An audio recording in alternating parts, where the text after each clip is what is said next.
کر سنو. السلام علیکم ورحمۃ اللہ وبرکاتہ. وعلیکم السلام ورحمۃ اللہ وبرکاتہ.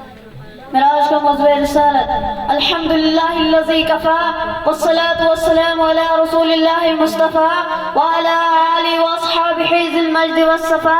اما بعد فقد قال اللہ تعالی انا ارسلناک بالحق بشیرا ونذیرا. وقال اللہ تعالی لقد کان لکم فی رسول اللہ اسوۃ حسنہ. صدر محترم اور حاضرین جلسہ، میں نے آپ کے سامنے دو آیتیں پڑھی ہے. پہلی آیت میں اللہ جل جلالہ عما نوالہ ارشاد فرماتے ہیں کہ اے رسول صلی اللہ علیہ وسلم، ہم نے آپ کو بلا شبہ خوشخبری دینے والا اور ڈرانے والا بنا کر بھیجا ہے. دوسری آیت میں اللہ تعالیٰ انسانوں کو مخاطب کرتے ہوئے فرماتے ہیں کہ تمہارے لیے اللہ کے پیغمبر میں بہترین رہنمائی ہے.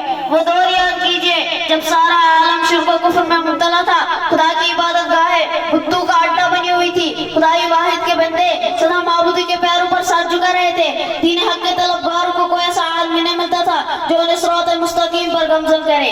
ایسے میں رحمت الہی متوجہ ہوئے. اب دین شریعت کا موسم خزاں رخصت ہو رہا تھا. موسم بہار آیا اور اس آن کے ساتھ آیا کہ چمستان عالم گلے گلزار ہو گئے. اب شریعت حقہ کی خوشبو چار دھانگے عالم میں پھیلنے لگی.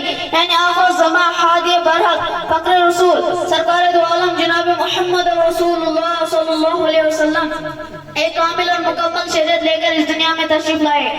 اب دنیا والے کے پاس ایک ایسی عظیم شخصیت آ گئی تھی جو حق و صداقت کے علم برداروں کو فوز و آخرت کی بشارت دے رہی تھی اور ظلم و ستم شرک و کفر کے علم برداروں کو فوز و آخرت کی بشارت دے رہی تھی. اب ایک ایسا انسان اس دنیا میں آ گیا تھا جو انسانی پیکر میں ہوتے ہوئے بھی سراپا روشنی تھا، جو انسانوں کے ساتھ رہتا، شادی بیاہ کرتا، کھاتا اور پیتا، جگہوں میں سپاہ سلاری کرتا، اس کے باوجود بے داغ تھا. اس کی کردار کی طرف کسی کی انگلی اٹھتی نہ اٹھ سکتی تھی. ایسے میں صراط مستقیم کو شہدائیوں کو اب ایک ایسا نمونہ مل گیا تھا. چنانچہ انہوں نے اس نمونے کو سامنے رکھ کر اپنی زندگی کا ڈھانچہ درست کر لیا. آئے ہم اور آپ بھی اللہ سے دعا کریں کہ وہ ہمیں بھی اسی راستے پر چلائے. آخر الدعوانا ان الحمد للہ رب العالمین.